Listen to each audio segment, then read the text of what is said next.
안녕하세요, 여러분. 성실한 부엉이입니다. 오늘 저는 기업을 분석하는 기준에 대한 큰 틀에 대해서 설명해 볼 예정인데요. 먼저 여러분들은 투자하고 있는 기업에 대해 얼마나 잘 알고 계시나요? 요즘은 유튜브 영상이나 SNS 각종 인플루언서 분들이 나를 대신해서 정말 많은 것들을 알려주시는데요. 그 내용들도 물론 도움이 많이 되지만 상승장이 아닌 하락장에 왔을 때 그분들이 하시는 말씀 중 이해가 잘 가지 않거나 근본적인 의문이 생겨서 불안하셨던 경험이 한 번쯤은 있으실 겁니다. 문제는 이러한 이유로 투자하고 있는 기업이 하락할 때 그 당시 감정, 순간의 판단으로 매도 버튼을 누르게 될 가능성이 높다는 것입니다. 저는 이러한 불안의 근본적인 원인은 투자하고 있는 기업에 대한 이해 부족과 투자에 대한 본인만의 확고한 기준이 없기 때문이라고 생각합니다. 오늘부터 저는 투자를 할 때 반드시 알아야 되는 몇 가지 항목들과 나만의 투자 원칙을 세울 수 있는 몇 가지 기준들에 대해서 설명해 볼 예정인데요. 제가 다룰 항목은 기업의 내부적 세 가지 항목 분석과 기업의 외부적 세 가지 항목 분석, 이렇게 총 6가지 항목 분석입니다. 오늘은 첫 번째 영상으로 그중 기업을 내부적으로 분석할 수 있는 세 가지 항목 판단 기준에 대해서 알아보려고 합니다. 오늘 영상은 항목을 세세하게 분석한다기보다는 큰 틀을 잡고 가는 과정이기 때문에 이런 게 있구나 라는 생각으로 들어주셨으면 좋겠습니다. 같이 살펴볼까요? 우선 기업을 분석하는 큰 틀인 6가지 기준에 대해 같이 보실 텐데요. 아마 여러분들도 한 번씩 들어보셨을 항목들이지만 세부적으로 들어가서 실제로 항목 하나하나에 어떤 것이 중요한 포인트이고 어떻게 알아보고 시작해야 되는지는 많이 생각해 보신 적이 없으실 텐데요. 오늘은 전체적인 큰 흐름을 잡고 후속 영상에서 항목 하나하나를 깊게 파고들어 항목에 어떤 것이 중요한 포인트인지 어떻게 확인할 수 있는지에 대해서 알아보고자 합니다. 하나씩 살펴볼까요? 첫 번째는 기업의 펀더멘탈입니다. 펀더멘탈이란 근본적인, 기초적인 이라는 뜻이죠. 기업에 아주 근본적으로 존재하는 이유에 대해서 알아보는 과정입니다. 기업은 사회가 가진 근본적인 문제점을 대신 해결해주며 발생하는 이익을 추구하기 위한 집단이죠. 그렇기에 해당 기업이 존재하는 이유는 현재 사회가 가진 해결점과 일치해야 합니다. 자세히 한번 볼까요? 구성하는 항목들은 다음과 같습니다. 항목들을 그냥 보기에는 좀 어려우니까 이 항목들을 여러분들도 잘 알고 계시는 엔비디아에 한번 대입하여 알아보겠습니다. 첫 번째로 기업의 큰 비전입니다. 투자를 시작할 때 가장 먼저 해야 될 질문은 이 회사의 주가가 오를까가 아닙니다. 이 회사는 어떤 문제를 해결하려고 존재하는가입니다. 엔비디아는 CPU 대신 GPU를 파는 현재 AI의 중심 회사라고 보통 알고 계실 텐데요. 사실 우리는 질문부터 명확히 해야 합니다. AI라는 산업이 지금 그리고 앞으로 계속 안고 갈 핵심 문제는 무엇일까? AI 산업의 본질적인 문제는 똑똑한 알고리즘이 아니라 어마어마한 연산을 얼마나 빠르고 효율적으로 처리할 수 있느냐입니다. AI 모델이 고도화될수록 데이터의 양은 기하급수적으로 늘어나고 모델 파라미터 수도 폭발적으로 증가합니다. 이 상황에서 CPU 중심의 구조는 본질적 한계를 가집니다. CPU는 범용 계산 제어에는 뛰어나지만 AI가 요구하는 수천 수만 개의 동일 연산을 동시에 처리하는 데는 구조적으로 불리합니다. 엔비디아는 이 문제를 GPU 중심의 병렬 구조로 해결하겠다는 명확한 해법을 제시한 기업입니다. 즉, 엔비디아의 비전은 단순히 AI 칩을 판다가 아니라 AI라는 장기 산업이 계속 커질수록 반드시 필요해지는 연산 인프라의 표준을 차지하겠다는 방향입니다. 이 기준으로 보면 엔비디아는 유행을 단순히 쫓는 기업이 아니라 AI 산업의 구조적 병목을 해결하는 기업에 가깝다는 것을 알 수 있죠. 다음은 기술과 제품입니다. 엔비디아를 대충 AI 관련 반도체 회사라고 표현한다면 그건 분석이 아닙니다. 이 기업이 가진 기술이 무엇인지, 그 기술이 어떤 제품으로 구현되고 그 제품이 실제로 돈을 벌고 있는지를 구체적으로 봐야 합니다. 엔비디아는 AI 모델 학습을 위한 블랙웰 계열의 GPU를 팔고 있죠. 하지만 엔비디아의 가장 강력한 해자는 GPU 성능 그 자체가 아닙니다. 이 GPU들을 이어주는 NVLink 기반의 네트워킹, 그리고 쿠다라는 아주 강력한 소프트웨어 생태계입니다. 먼저 여러분이 하나의 표를 만들기 위해 마이크로소프트에서 제공하는 엑셀 같은 툴을 활용하실 텐데요. 이와 비슷하게 AI 개발자들은 모델을 설계하고 학습시키고 최적화할 때 쿠다라는 툴을 활용합니다. 이 소프트웨어는 사실상 현장에서 표준 언어이자 대체되기 굉장히 힘든 플랫폼입니다. 즉, 고객이 엔비디아의 GPU를 선택한다면 소프트웨어를 따로 맞추고 네트워크를 따로 고민할 필요가 없습니다. 엔비디아를 선택하면 GPU, 소프트웨어, 시스템을 한 번에 확보하고 AI 모델 트레이닝, 추론, 그리고 엔지니어링까지 즉시 바로 시작할 수 있겠죠. 이 기준으로 보면 엔비디아는 더 이상 반도체 부품, 단순히 그런 회사가 아니라 AI 시대의 인프라 표준을 설계하려는 플랫폼 기업으로 볼 수 있습니다. 다음은 비즈니스 모델입니다. 즉, 매출 구조입니다. 여기서는 어떤 제품에서 어떤 매출이 나오고 전체 매출에서 몇 퍼센트나 차지하는지, 또한 해당 시장이 미래에 지속적으로 성장이 가능한지를 확인해야 됩니다. 엔비디아는 지포스 그래픽 카드인 게이밍 산업, 물리 기반의 시뮬레이션, 비주얼라이제이션 산업도 있지만 매출의 대부분은 당연히 AI 데이터 센터에서 현재 나오고 있습니다. 25년 3쿼터 기준으로 데이터 센터 매출이 512억 달러, 비중으로는 약 90% 수준입니다. 거의 다 차지하고 있다고 봐야죠. 그렇다면 데이터 센터 시장의 성장세와 엔비디아가 가지는 강력한 해자를 알 수 있다면 앞으로의 매출 전망을 알 수 있겠죠. 글로벌 데이터 센터 시장 규모는 25년 약 4,180억 달러에서 2030년 6,220억 달러까지 연평균 성장률이 10.6%로 계속 확대될 것으로 예측됩니다. 즉, 엔비디아가 해당 시장에서 현재 수준의 매출 점유율을 유지할 수 있다면 이후 성장세도 안정적으로 상승할 수 있다는, 파이를 먹을 수 있다는 뜻입니다. AI 데이터 센터 매출은 마진율이 굉장히 높고 교체 주기가 빠르고 엔비디아는 쿠다라는 소프트웨어 락인까지 존재하니 해당 시장에서 대체되기란 혹은 점유율을 뺏기기란 쉬운 일은 아니겠죠. 다음은 고객과 파트너입니다. 이 단계에서는 반드시 저희는 의심을 해야 합니다. 이 회사의 매출 상당한 부분을 혹시 한두 고객이 차지하고 있는 건 아닌가? 만약 특정 기업의 매출이 20, 30% 이상을 차지한다면 그 고객이 떠나는 순간 실적은 한 번에 무너질 수 있습니다. 엔비디아의 고객은 AI를 만들거나 AI로 돈을 버는 회사이고, 파트너는 보통 AI 공장을 실제로 지어주는 회사들입니다. 엔비디아의 고객은 크게 네 부류로 나뉩니다. 오픈 AI, 엔트로픽과 같은 AI 모델 회사들. 이들은 실패하면 손실이 수천억에 달합니다. 그래서 가장 검증된 선택인 엔비디아를 보통 씁니다. 둘째는 클라우드 회사들입니다. 마이크로소프트, 구글, 아마존, 저희가 잘 아는 회사들이죠. 이들은 엔비디아의 최대 구매자입니다. 셋째는 AI 데이터 센터 전문 기업들입니다. 코어웨이브나 아이렌 같은 회사들입니다. GPU를 수천에서 수만 개 한 번에 구매하는 최대 고객사 중 한 명입니다. 넷째는 기업 정부 연구기관입니다.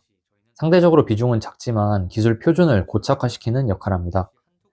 엔비디아는 고객 비중을 공개하진 않지만 구조상 집중도가 높을 수밖에 없습니다. AI 데이터 센터는 자본력 있는 소수의 기업들만 지을 수 있기에 장점과 리스크가 동시에 존재하게 됩니다. 대형 계약은 매출을 폭발시키지만 고객 전략이 만약 바뀐다면 충격이 클 수도 있습니다. 파트너는 TSMC 같은 엔비디아의 GPU를 찍어내는 공장과 슈퍼마이크로 같은 서버 제조사들인데요. TSMC의 생산량이 엔비디아의 매출 상한선이 될 수 있겠고, 생산 캐파가 확보되지 못한다면 매출에 영향을 미칠 리스크도 존재하겠죠. 다음 기준은 CEO 분석입니다. 기업은 결국 사람이 움직입니다. 특히 CEO는 단순한 관리자가 아니라 기업의 방향을 결정하는 사람들입니다. 엔비디아의 젠슨왕 CEO는 엔비디아 공동 창업자이자 1993년 창업 이후 지금까지 CEO 자리를 맡고 있습니다. 30년 넘게 같은 회사를 같은 방향으로 직접 끌고 왔다는 뜻입니다. 전기공학을 전공했고 경력의 중심은 관리자로서 오랜 시간을 보낸 것이 아니라 제품과 기술을 다루는데 오랜 시간을 보냈습니다. 이 사람은 창업 이래 지속적으로 R&D 투자를 해왔으며 게임에서 AI로 전환되는 시기 이전에 바로 돈이 되지 않고 오히려 비용만 많이 들던 시절 개발자 생태계를 구축하기 위해 쿠다를 계속해서 발전시켰는데요. 현재 이는 GPU 성능만큼이나 엔비디아의 가장 강력한 해자가 되었습니다. 또한 엔비디아는 자사주 매입과 주주 환원에도 점점 적극적으로 변모하고 있죠. 이건 CEO가 기업을 단기 차익 실현보다는 장기 기업 관리 차원에서 초점을 두는 사람임을 확신할 수 있습니다. 다음은 경쟁사와의 비교입니다. 아무리 좋은 기업이라도 경쟁사가 더 싸고 더 좋은 제품을 만든다면 저희의 투자 대상은 아닐 수 있습니다. 엔비디아의 경쟁 회사는 다음과 같습니다. 먼저 AMD는 엔비디아의 GPU 유일한 정면 경쟁자입니다. 하드웨어 성능은 점점 따라오고 있으며 가격도 점점 저렴해지고 있습니다. 그런데 문제는 소프트웨어와 생태계입니다. AI 개발자 입장에서 쿠다를 버리고 AMD로 옮기는 순간 리스크가 좀 커집니다. AMD는 엔비디아를 이길 카드로서 존재는 하지만 실제로는 경쟁자라기보단 가격 압박 카드에 가깝습니다. 최근에 구글의 TPU도 엔비디아의 칩에 대항하기 위한 대항마로 나왔다고 언론들은 말하는데요. 사실 구글의 TPU는 엔비디아를 대체하려는 칩은 아닙니다. TPU는 구글이 자기 내부 비용을 줄이기 위한 칩으로서 구글 클라우드 안에서만 사용되는 칩인데요. 범용성 생태계 확장성에서는 엔비디아와 비교가 되진 않겠죠. 그래서 TPU는 엔비디아의 경쟁자라기보다는 구글 내부 최적화 칩 도구입니다. 최근에는 타 빅테크들이 학습이 아닌 추론 시장에서는 좀 효율이 좋은 자체 칩 ASIC을 통해서 엔비디아 의존도를 좀 낮추려고 하고 있는데요. 자체 칩들은 특정 워크로드에는 좋습니다. 하지만 빅테크들도 최신 대형 모델 학습에는 아직 엔비디아가 필요합니다. 즉, 타사의 자체 칩 개발은 장기 리스크는 맞지만 아직 학습의 단기 대체는 불가능합니다. 마지막으로 시장 크기입니다. 기업이 해당 분야나 제품에 압도적인 점유율을 가지고 있어도 시장이 작으면 주가는 제한됩니다. 여기선 우선 TAM, SAM, SOM에 대해서 설명해 볼 텐데요.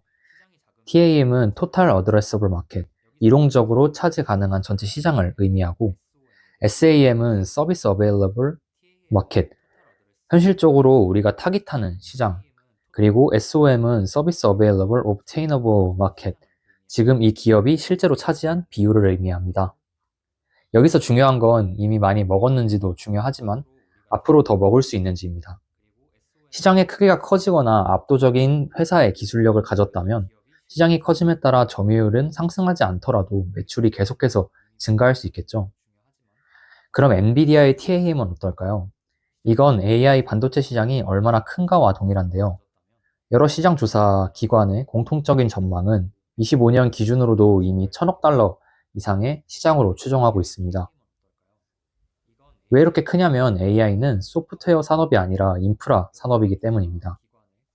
AI를 하나 돌리려면 훈련용, 학습용 GPU, 추론용 GPU, 데이터 센터, 네트워크, 전력이 모두 필요합니다. 즉 AI는 앱이 아니라 공장입니다. 다음은 SAM, 즉 엔비디아가 노리는 시장입니다. 엔비디아는 AI 반도체 전체를 노리진 않습니다.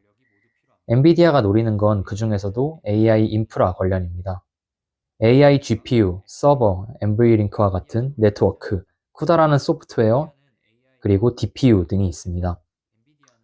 그래서 TPU나 맞춤형 ASIC처럼 엔비디아가 직접 팔지 않는 영역은 SAM에서 제외됩니다.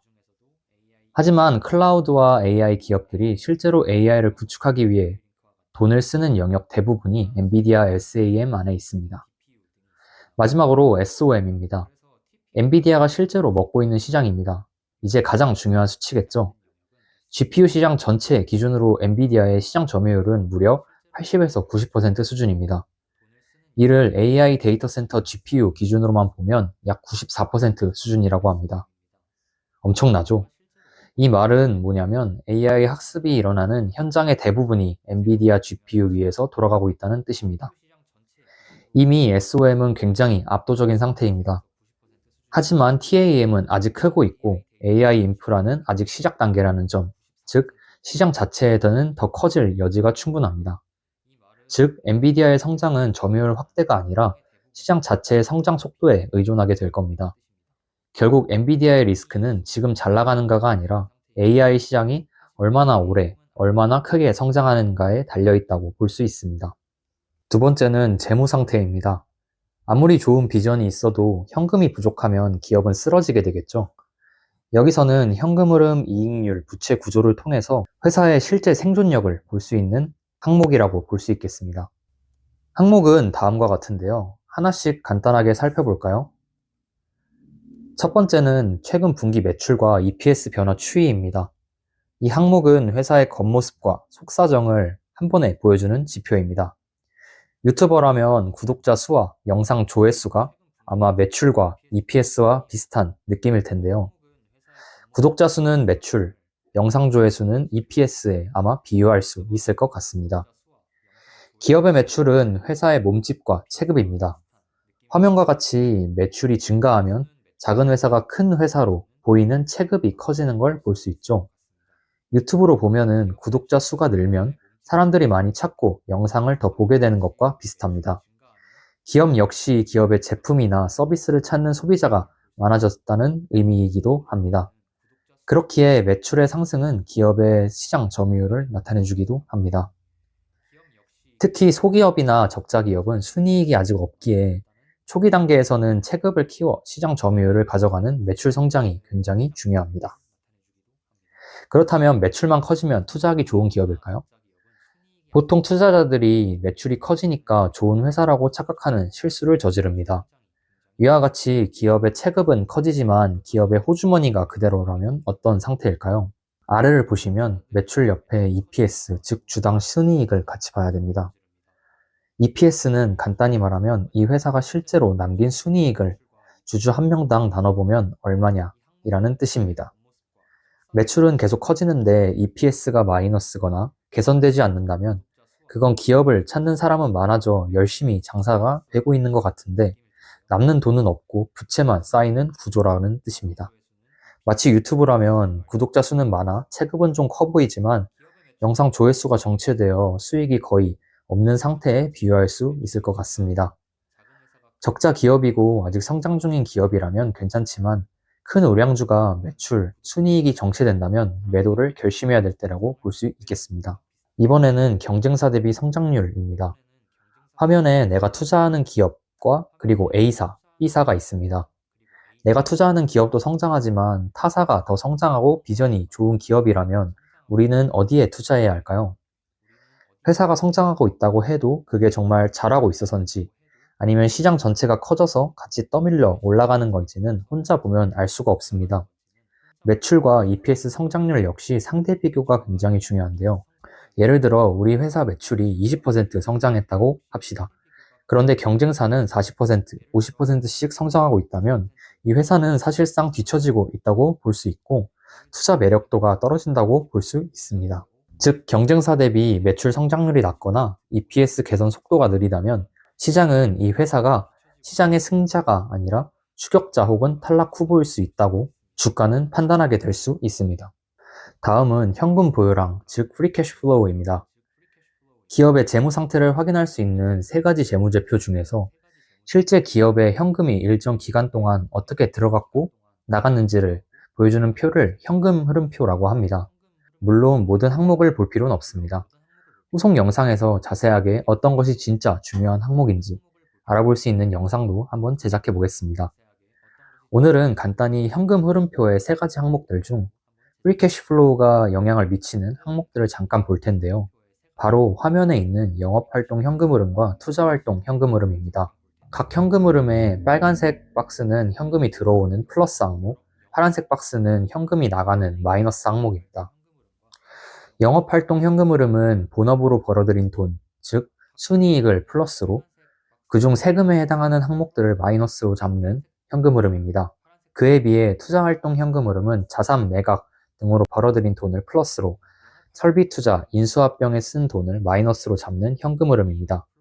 즉 영업활동 현금 흐름은 플러스일수록 투자활동 현금 흐름은 좀 마이너스일수록 건강한 기업으로 볼 수 있겠죠.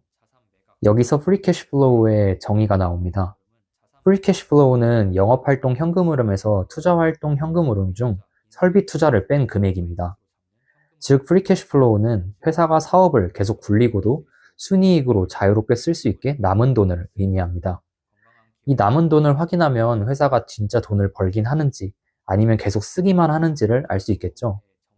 그래서 프리 캐시 플로우가 꾸준히 플러스인 회사는 진짜 체력이 있는 회사라고 볼 수 있습니다. 하지만 반대로 매출과 이익은 있어 보이는데 프리 캐시 플로우가 계속 마이너스라면 그건 현금이 어디선가 새고 있다는 신호입니다. 다음은 기업 이익률, 즉 마진입니다. 여기선 매출이 실제로 순이익으로 이어지고 있는지 마진율을 볼 수 있는 항목인데요. 이 마진율은 매출에서 무엇을 빼느냐에 따라 이익의 이름이 달라집니다. 첫 번째 GP 마진은 매출 총이익률입니다. GP 마진은 매출에서 매출 원가를 빼준 금액인 매출 총이익이 매출에서 차지하는 비율을 의미합니다. 그렇기에 이건 제품이나 서비스를 팔아서 기본적으로 남기는 돈을 의미합니다. GP 마진이 낮다면 원가 경쟁력이 좀 약하다는 뜻이고 아무리 많이 팔아도 구조적으로 많이 남기기 힘들다는 것을 뜻하기도 합니다. 두 번째는 OP 마진, 영업이익률입니다. 여기서는 관리비인 인건비, 마케팅비, 판매 관리비까지 모두 빼줍니다. 즉 회사가 얼마나 효율적으로 잘 운영되고 있는지를 보여주는 지표입니다. 마지막은 넷마진, 순이익률입니다. 여기에는 이자 비용, 세금, 일회성 비용까지 전부 반영됩니다. 그래서 이 순이익이 나중에 EPS 계산의 기반이 됩니다. 그렇다면 왜 이렇게 마진을 단계별로 볼까요? 마진을 나눠서 보는 이유는 문제가 어디서 생겼는지를 찾기 위해서입니다. GP 마진이 낮다면 매출 구조에 문제가 있는 것이고 OP 마진이 낮다면 경영 운영에 문제라고 볼 수 있습니다. 마지막으로 넷 마진이 낮다면 재무나 비용 문제가 있는 기업이라고 볼 수 있습니다. 이렇게 따로따로 마진을 보면서 기업의 재무를 판단할 수 있는 강점을 가지기 때문에 세 개의 마진율을 계산하는 것은 매우 중요합니다. 마지막으로 여러 지표 비율들인데요. 그 중에서도 특히 유동 비율, 부채 비율, 자기 자본 비율 이 세 가지는 이 회사가 위기가 왔을 때 버틸 수 있는 힘을 가지고 있는지, 즉 재무적 안정성에 대한 판단 기준이 되는 비율들입니다. 이 지표들의 기준은 아까 현금 흐름표처럼 대표적인 재무제표 중 하나인 대차대조표에서 확인할 수 있는데요. 이 재무제표도 모든 것을 확인할 필요는 전혀 없습니다. 오늘은 간단히 다뤄보고 속 영상에서 세 가지 재무제표도 자세하게 달아보는 시간을 갖도록 하겠습니다. 대차대조표에는 세 가지 항목이 나옵니다. 바로 자산, 부채, 자본입니다. 기본적인 공식은 자산은 부채 플러스 자본인데요. 회사가 가진 모든 것, 즉 자산은 남의 돈인 부채와 내 돈인 자본을 합쳐서 만들어집니다. 이제 비율을 같이 볼까요? 첫 번째는 유동 비율입니다. 유동 비율은 유동 자산에서 유동 부채를 나눈 것을 의미하는데요. 여기서 유동이란 단기, 즉 약 1년이라는 기한 한정을 의미합니다. 즉 장기 투자 자산이나 만기가 긴 장기 부채는 해당 항목에서 제외됩니다. 풀었으면 1년 안에 갚아야 할 돈을 1년 안에 현금화 가능한 자산으로 막을 수 있느냐를 보는 것입니다. 유동 비율이 낮다면 갑작스러운 위기에 바로 흔들릴 수 있는 리스크를 가집니다. 두 번째는 부채 비율입니다. 이 회사가 얼마나 빚에 의존하고 있는지를 보여주는 지표입니다. 자산이 많아 보이지만 그중 대부분이 부채라면 안정된 재무 상태는 아니겠죠. 부채가 많다는 것은 성장에 도움이 될 수도 있지만 경기가 꺾이면 리스크가 급격히 커지게 될 수 있다는 것을 내포하기도 합니다. 마지막은 자기자본 비율입니다. 이 비율은 부채 비율과 반대로 자산에서 자본이 차지하고 있는 비율을 뜻합니다. 즉, 이 비율이 높을수록 회사는 외부 충격에도 스스로 버틸 힘을 가지고 있다는 것을 뜻합니다. 위기 때 대부분 살아남는 회사들은 자기 자본 비율이 높은 회사들입니다. 이렇게 세 가지 지표를 살펴봤는데요. 정리하자면 유동 비율은 단기 생존, 부채 비율은 위험의 크기, 자기 자본 비율은 위기에 대한 대응력이라고 볼 수 있겠습니다. 이번 항목은 밸류에이션입니다. 좋은 회사라도 가격이 너무 비싸면 투자는 실패할 수 있습니다. 여기서는 현재 주가가 미래 성장 대비 적정한지 판단합니다. 밸류에이션에선 다음과 같은 항목들이 있는데요. 이번에도 하나씩 살펴볼까요? 첫 번째는 기업 가치 평가의 가장 기본이 되는 세 가지 밸류에이션 평가 지표입니다. PER, PBR, PSR이 그 세 가지 지표인데요. 포워드는 미래 수치 대비 밸류에이션 지표라는 뜻인데요. 여기서 미래 수치들은 애널리스트들의 실적 전망 컨센서스 바탕의 수치들을 이용합니다. 기업의 성장률을 보려면 포워드를 확인하는 것이 유리하겠죠. 첫 번째는 PBR입니다. PBR은 주가를 자본으로 판단하는 것인데요. 저희는 앞서 자산은 부채와 자본의 합이라고 배웠었죠. 즉, 자본은 내가 가진 총 자산에서 부채를 뺀 회사가 실제로 보유한 가치라고 볼 수 있습니다. 이렇게 PBR은 자본으로 회사의 가치를 보기 때문에 가지고 있는 자본이 중요한 산업, 즉 금융이나 제조업 등을 평가할 때 유용합니다. 두 번째는 PSR입니다. PSR은 주가를 매출로 판단합니다. 저희는 앞서 배웠죠. 매출은 기업의 체급, PS 순이익은 회사의 내부 실속을 의미한다는 것을. 즉, 아직 이익은 없지만 매출이 빠르게 성장하는 초기 성장 기업이나 적자 기업은 PSR이 중요한 기준이 됩니다. 마지막으로는 PER입니다. PER은 주가를 순이익으로 판단합니다. 순이익 역시 앞에서 우리가 이미 살펴봤죠. 기업이 실제로 남긴 돈입니다. 보통 이익이 안정적으로 나는 대량, 우량 기업을 평가할 때 주로 사용합니다. 적자 기업은 아직 순이익이 없기에 PER보다는 PSR이나 PBR을 통해 기업을 평가하게 됩니다. 즉, PBR은 기업의 자본 대비 몇 배수를 줄 것인가, PSR은 Sale, 즉 기업의 매출 대비 몇 배수를 줄 것인가, PER은 기업의 earning, 기업의 이익 대비 몇 배수의 주가를 줄 것인가를 의미하게 됩니다. 다음은 PEG 지표입니다. PER이 기업의 이익 대비 주가를 판단하지만 기업의 이익 성장률을 평가에 녹여내진 못합니다. 즉, PER이 낮다고 주가가 무조건 싼 건 아니라는 뜻입니다. 오히려 앞으로의 성장이 정체되기에 PER이 낮은 걸 수도 있습니다. 즉, 이 회사가 앞으로 얼마나 성장할지도 반드시 같이 봐줘야 합니다. 여기서 PEG는 PER의 이익 성장률을 결합한 지표입니다. 쉽게 말하면 성장 대비 가격이 비싼가, 싼가를 보는 지표입니다. PER을 앞으로의 순이익 성장률로 나눈 지표가 바로 PEG가 됩니다. PEG는 보통 1이면 적정가, 1보다 크면 성장 대비 고평가, 1보다 작으면 성장 대비 저평가라고 볼 수 있는 구간입니다. PER이 현재 가격을 본다면 PEG는 미래까지 고려한 가격이라고 볼 수 있습니다.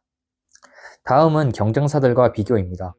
밸류에이션이라는 지표는 사실 단독으로 보면 거의 의미가 없습니다. 반드시 경쟁사 혹은 섹터 평균과 함께 비교하여 봐야 됩니다. 지표란 상대적인 수치이기에 이 회사가 같은 업계 안에서 싼 건지 비싼 건지도 반드시 확인해 줘야겠죠. 예를 들어 한 기업의 PER이 30배입니다. 이 밸류에이션은 고평가되어 있는 걸까요? 그건 섹터 평균 밸류에이션이나 해당 기업의 역사 평균 밸류에이션을 보기 전까지는 사실 알기 쉽지 않습니다. 만약 섹터 평균이 40배수라면 30배수인 회사는 상대적 저평가 구간이고 섹터 평균이 15배수라면 명백한 고평가 구간이겠죠. 즉, 경쟁사들이 어떤 섹터에 함께 속해 있는지 파악하고 이들의 밸류에이션 지표와 비교하는 과정이 필수적입니다. 다음은 앞으로의 매출 이익 전망치입니다. 주식시장은 이미 나온 실적보다 앞으로에 나올 실적에 훨씬 더 민감하게 반응합니다. 그래서 우리는 애널리스트의 매출 EPS 전망치를 확인해야 합니다. 물론 전망치이기 때문에 맹신하는 것은 절대 금물이지만 저희는 전망치를 통해 방향성과 목표 가격을 보수적으로 구해볼 수 있습니다. 보통 전망은 가까울수록 정확도가 높고 항상 멀수록 불확실하기에 1년 정도의 전망은 비교적 신뢰 가능한 지표로 보고 2, 3년 정도의 전망은 방향성 위주의 참고 지표로 사용하면 좋습니다. 기업이 과거 전망치를 넘어 계속해서 전망치보다 높은 매출과 이익을 기록하고 있고 매출 이익의 전망치가 매분기, 매년 앞으로 성장하고 있다면 해당 기업의 투자 매력도가 꽤 괜찮은 기업이라는 뜻이겠죠. 다음은 가장 중요한 과정입니다. 이렇게 밸류에이션을 한번 판단해 보았다면 반드시 본인만의 기업 목표 가격을 설정해 줘야 합니다. 이는 PER이나 PSR 등 어떤 방법을 사용해도 상관없지만 앞서 보았던 전망치를 가지고 미래 주가를 계산해 보는 방법도 있습니다. 비즈니스가 불확실한 기업의 목표 주가 계산은 별로 의미가 없습니다. 그렇기에 펀더멘탈을 확인한 후에 해당 목표 주가를 계산해 보는 방향성으로 진행해 보면 좋을 것 같습니다. 앞 슬라이드에서 우리는 이미 앞으로의 매출 전망, 앞으로의 EPS 전망, 섹터 평균 PER, 과거 평균 PER, 이러한 미래에 대한 재료들을 보았습니다. 그렇다면 미래 실적에 대한 계산 재료는 이미 준비됐습니다. 계산은 생각보다 단순합니다. 적정 주가는 예상 실적의 적정 밸류에이션을 곱해주는 형식으로 계산합니다. 예상 순이익 전망치를 사이트를 통해 파악했다면 여기에 섹터 평균 PER을 곱해주면 됩니다. 만약 섹터 평균 PER에 비해 아주 과대평가된 기업이라면 기업 과격 평균 PER을 곱해주어 계산해줘도 됩니다. 여기서 이익이 아직 없는 초기 성장 기업이라면 매출 전망치로 미래 주가를 계산해 볼 수도 있는데요. 이 역시 과정은 동일하지만 한 과정이 추가됩니다.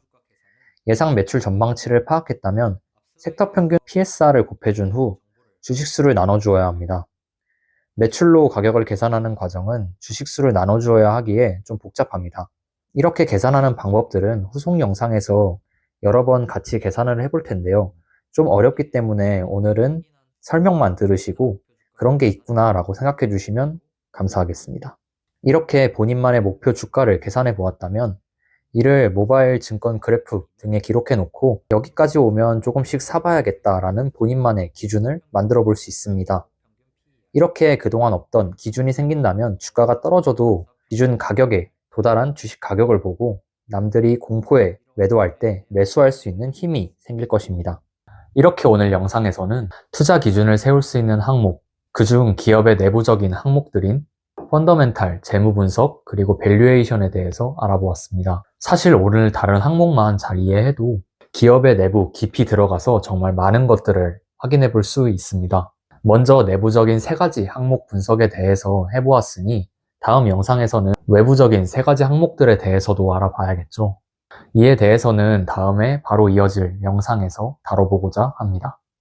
결국 중요한 건 누군가의 말에 휩쓸려서 사고 파는 투자가 아니라 스스로 공부하고 생각하고 이건 내가 판단한 선택이다 라고 말할 수 있는 투자라고 생각합니다. 제 영상이 그 선택에 도움이 되는 기준을 잡아드릴 수 있었으면 좋겠습니다. 감사합니다. 지금까지 성실한 부엉이었습니다. 다음 영상에서 봬요.